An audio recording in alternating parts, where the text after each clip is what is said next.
Raina Morgan with iHealthTube. We're visiting with Dr. Flora Stay today. She's the author of Secret Gateway to Health. She is a dentist, and she has lots of information to share with us about oral health.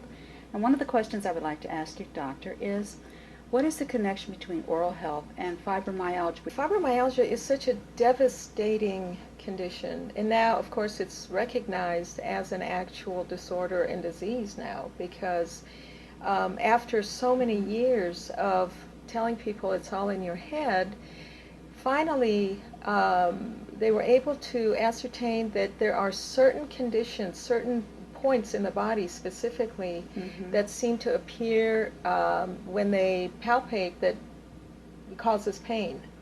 And of course with fibromyalgia, everything in your body hurts. It's not just those points, but it's a chronic illness and there is no actual cure for it.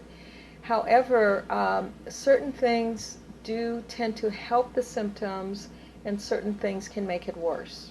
And the symptoms are so many and it can cause so many other illnesses, irritable bowel syndrome, depression, just a host of other illnesses that accompany fibromyalgia. You wrote a book about fibromyalgia, didn't you? Yes, I did. The Fibromyalgia Dental Handbook came about because as a dentist, I noticed patients that would come to me who had fibromyalgia, and I really noticed there were certain things that they were experiencing in their mouth that were similar, but yet I couldn't find any answers to. That must have been a big puzzle for you. It was, absolutely. And it made me want to know more about fibromyalgia and at the same time try to find out why this is happening in their mouth.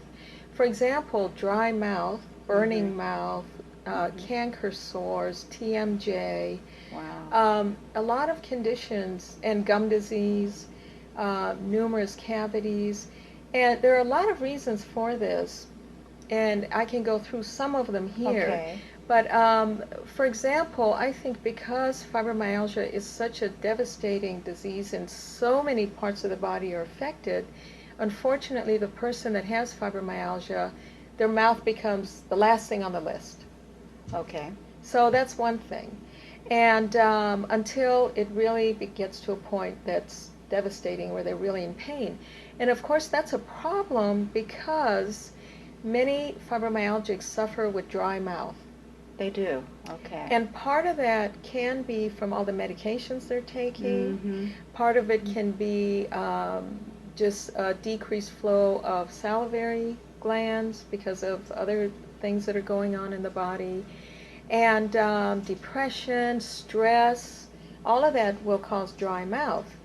And the other thing is they really tend to not pay attention to a lot of the products they're using as well. So they might be hypersensitive to them. Absolutely, which is one of the symptoms, one of the side effects and symptoms, because a lot of fibromyalgics do suffer from a lot of chemical sensitivities. Okay, well thank you, Doctor. We will come back and visit about this subject again because like I said, it affects so many millions of people. Yes, absolutely.